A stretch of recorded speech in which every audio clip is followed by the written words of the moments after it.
Pablo Escobar एक ऐसा नाम जिसे आज दुनिया किंग ऑफ कोकेन के नाम से जानती है। एक वक्त तक के पाब्लो एस्कोबार के पास पैसा ना होने की वजह से ये कॉलेज में एडमिशन ना ले सका, लेकिन कुछ ही सालों बाद इन्होंने इतना पैसा कमाया कि ये हर महीने 2 लाख रुपए सिर्फ रबर बैंड पर खर्च करता था, जिससे ये पैसा बांध पाए। इनके पास इतना पैसा था कि जब ये पुलिस से बचने के लिए मिडलैंड के पहाड़ों पर अपनी फैमिली के साथ कुछ दिनों के लिए छुपे हुए थे और वहाँ इनकी बेटी को सर्दी लग रही थी। अपनी बेटी को सर्दी से बचाने के लिए पाब्लो एस्कोबार ने अपनी तिजोरी से $2 मिलियन यानी 20 लाख रुपए निकाले और उनको आग लगा दी। पाब्लो एस्कोबार का जन्म 1 दिसंबर 1949 को रियोंग्रो कोलंबिया में हुआ। पाब्लो एक बहुत ही गरीब फैमिली में पैदा हुए। पाब्लो के फादर एक किसान थे और इसकी माँ एक स्कूल टीचर थी। पाब्लो एस्कोबार को बचपन में बड़े होकर पॉलिटिशियन बनने का शौक था और खासकर इनकी ख्वाहिश थी कि वो बड़ा होकर कोलंबिया का प्रेसिडेंट बने, लेकिन घर के हालात खराब होने की वजह से एस्कोबार के फादर ने इनकी स्कूल की पढ़ाई तो कंप्लीट करवाई, लेकिन कॉलेज में एस्कोबार का एडमिशन करवाने के लिए इनके पास इतने पैसे नहीं थे कि वो आगे पढ़ सके। इसीलिए पैसा ना होने की वजह से पाब्लो एस्कोबार ने पढ़ाई को छोड़ दिया। घर के हालात को देखते हुए एस्कोबार ने सोच लिया कि मुझे अमीर आदमी बनना है, जिसके लिए एस्कोबार ने क्राइम की दुनिया में कदम रखा। शुरू में एस्कोबार छोटी मोटी चोरियां करने लगा, जहां वो कब्रिस्तान जाकर कब्रों के ऊपर महंगे पत्थर चुराने लगा, लेकिन उससे एस्कोबार को कुछ ज्यादा पैसे नहीं मिलते थे। जिसके बाद ये लग्जरी गाड़ियां चुराने लगा, जहां ये एक बार गाड़ी चुराते हुए पकड़ा गया और इन्हें जेल भी हुई। एस्कोबार ने क्राइम की शुरुआत तो मजबूरी में की थी, लेकिन अब इन्हें मजा आने लग गया था और जेल में ही इन्होंने सोच लिया था कि ऐसा कदम उठाया जाए कि एक ही झटके में गाड़ी चोरियां करने से भी ज्यादा पैसा आ जाए। और जैसे ही एस्कोबार जेल से छूटा तो इन्होंने किडनैपिंग शुरू की। इन्होंने कई बिजनेसमैन को किडनैप भी किया और इस काम से इनकी काफी अच्छी कमाई हो रही थी। पाब्लो एस्कोबार का नाम पूरी कोलंबिया में फैल गया। कोलंबिया में हर कोई पाब्लो एस्कोबार को जानने लगा। जब ये एक मशहूर किडनैपर की जिंदगी जी रहा था, तभी इन्हें पता चला कि एक ऐसा बिजनेस है जिसमें किडनैपिंग से भी 10 गुना ज्यादा पैसा है, और वो है कोकेन। एस्कोबार ने देखा कि मैं जितना पैसा 10 लोगों को किडनैप करके कमा रहा हूँ, उतना तो लोग एक छोटी पैकेट को डिलीवर करने के बाद कमा रहे हैं। इसके बाद एस्कोबार ने एक गैंग ज्वाइन की जो ड्रग्स डिलीवरी का काम करती थी, और फाइनली पाब्लो एस्कोबार ने ड्रग्स की दुनिया में भी कदम रख दिया। शुरू में एस्कोबार ड्रग्स डिलीवरी का काम करने लगा, लेकिन एक दिन 14 केजी ड्रग्स डिलीवरी करने के दौरान इनकी एक ड्रग माफिया से बहस हुई। इस ड्रग माफिया का नाम था फेबियो रेस्ट्रेपो। फेबियो उस वक्त का मोस्ट पावरफुल ड्रग लॉर्ड था। इस ड्रग डील के दौरान फेबियो एस्कोबार की बेइज्जती कर लेता है और एस्कोबार बिना कुछ सोचे समझे गन निकालकर फेबियो को गोली मार देता है। ये एस्कोबार का पहला मर्डर था। बस इसके बाद पाब्लो एस्कोबार का नाम ड्रग्स की दुनिया में भी काफी तेजी से ऊपर आया। एस्कोबार ने जिस ड्रग लॉर्ड फेबियो को मारा था, अब एस्कोबार उसकी कुर्सी पर बैठ गया, जहां ये कोलंबिया में ड्रग्स सप्लाई करने लगा। लेकिन एस्कोबार का टारगेट कोलंबिया नहीं बल्कि अमेरिका था।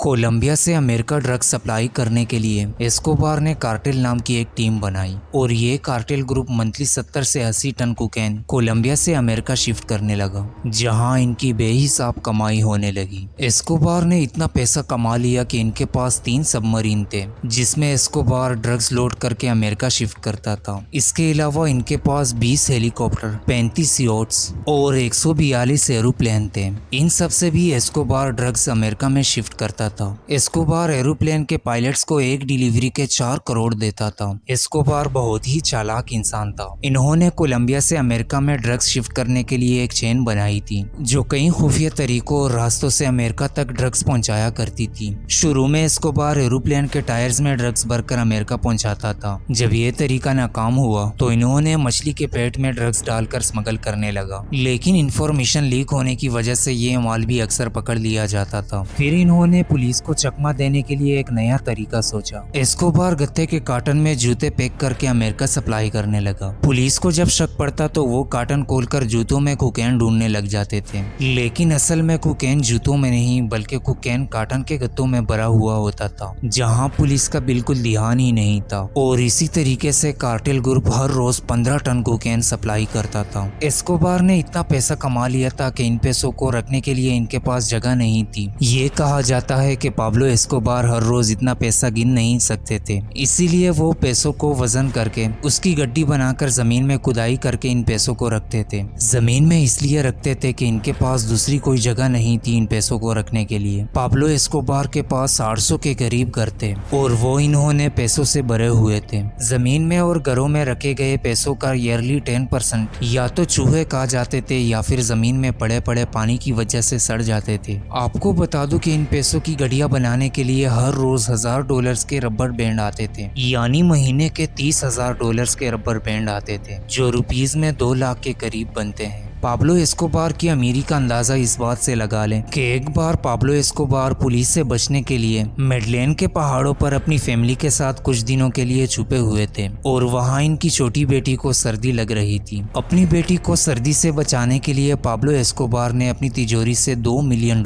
यानी 20 लाख रुपए निकाले और उनको आग लगा दी। ये बात पाब्लो के मरने के बाद उनके बेटे ने मीडिया के सामने आकर बताई। पाब्लो के पास पैसा तो बहुत था, वो जो चाहे कर सकता था, लेकिन एक ऐसी चीज थी जो उसके रास्ते में रुकावट बन रही थी और वो थी कोलंबिया की सरकार। और अब पाब्लो सरकार को भी अपने हाथों में लेना चाहता था। पाब्लो ने कोलंबिया की सरकार को ऑफर की कि मैं तुम्हें $10 बिलियन देता हूँ, जो कि रुपीज में 80,000 करोड़ रुपए बनते हैं, जिससे पूरे कोलंबिया कंट्री का कर्ज खत्म हो जाएगा। बस आप मेरे रास्ते के बीच मत आओ। मगर कोलंबिया की सरकार ने इस ऑफर को रिजेक्ट किया, जिसके बाद इन्होंने खुद पॉलिटिकल पावर में आने का फैसला लिया। पॉलिटिक्स को ज्वाइन करने के बाद इन्होंने कई चर्च, स्कूल्स और फुटबॉल ग्राउंड्स बनाए, जिसकी वजह से वो लोगों का मसीहा रॉबिन हुड बन चुका था। पाब्लो बहुत ही शार्प माइंड था। इन सब के पीछे इनका कुछ और ही मकसद था। वो चाहता था कि इसे लोगों का सपोर्ट मिल सके, जैसे इलेक्शन में जितवाना, या फिर अगर पुलिस इनके पीछे लग जाए तो वो लोगों के घरों में छुप सके। पाब्लो पॉलिटिक्स में भी बहुत ही अच्छा नाम कमा चुका था। इन्होंने अपने काले धंधे को छुपाकर खुद को एक शरीफ इंसान जाहिर किया। लेकिन 1948 रोड्रिगो लारा बोंजेना, जो कोलंबिया के जस्टिस मिनिस्टर थे, इन्होंने पाब्लो एस्कोबार की क्रिमिनल हिस्ट्री सबके सामने लाई और ये सब देखकर पाब्लो एस्कोबार से लोगों का भरोसा भी उड़ गया। जिसके बाद पाब्लो एस्कोबार ने पॉलिटिक्स से रिजाइनमेंट ली और काफी गुस्सा हुए। अब पाब्लो को उस बंदे को मारना था जिसने लोगों के सामने इनका असली चेहरा लाया। एक दिन रोड्रिगो अपने ऑफिस से निकले और अपने कार में घर को वापस जा रहे थे कि अचानक पीछे से बाइक पर 2 बंदे आए और रोड्रिगो को सर पे 3 गोलियां मार दी। पाब्लो ने एक जस्टिस मिनिस्टर को मारने के बाद कोलंबिया गवर्नमेंट से दुश्मनी ली। लुइस कार्लोस, जो रोड्रिगो को मारने के बाद ये पाब्लो का बहुत ही बड़ा दुश्मन बन चुका था और 18 अगस्त 1988 इसको भी एक रैली में मार दिया गया।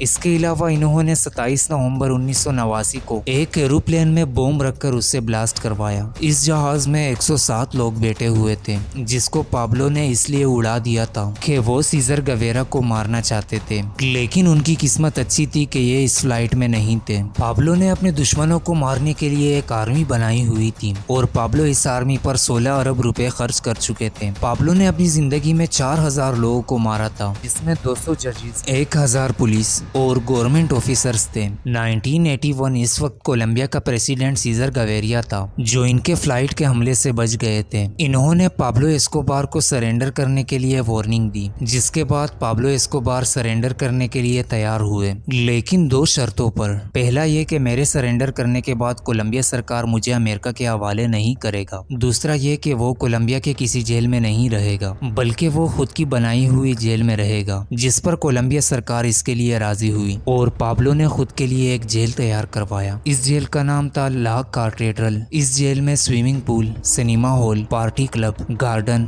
और एक एयरपोर्ट भी इस जेल में था। लेकिन पाब्लो ने कैद होने के बाद भी अपना बिजनेस बंद नहीं किया, वो जेल में ही अपना बिजनेस चला रहा था। इसीलिए कोलंबिया सरकार ने इस काम को हमेशा रोकने के लिए पाब्लो को दूसरे जेल में शिफ्ट करने का फैसला लिया। जब एक बड़ी टीम पाब्लो को पकड़ने के लिए आ रही थी, तब पाब्लो को इस बात की खबर हुई और पाब्लो फौरन इस जेल से फरार हो जाता है। इसके बाद 2 सालों तक पाब्लो को कोई देख नहीं पाता और फिर कोलंबिया और अमेरिका ने मिलकर एक टीम बनाई, जिसका नाम था सर्च ब्लॉक, जिसमें 600 लोग थे जो पाब्लो को दिन रात ढूंढ रहे थे। फाइनली 1 दिसंबर 1993, जो कि पाब्लो का बर्थडे का दिन था, और इसी दिन पाब्लो ने अपनी फैमिली को कॉल की। जैसे ही इन्होंने अपनी फैमिली को कॉल की, उधर सर्च ब्लॉक के टीम ने इसके फोन को ट्रेस कर लिया और इसकी लोकेशन पता कर ली। इसके बाद फौरन ये टीम उस लोकेशन पर पहुंच जाती है और पाब्लो जिस घर में था उस घर को ये टीम चारों तरफ से घेर लेती है और एक ऑफिसर पाब्लो को देखने के बाद फौरन उसे गोली मार देता है।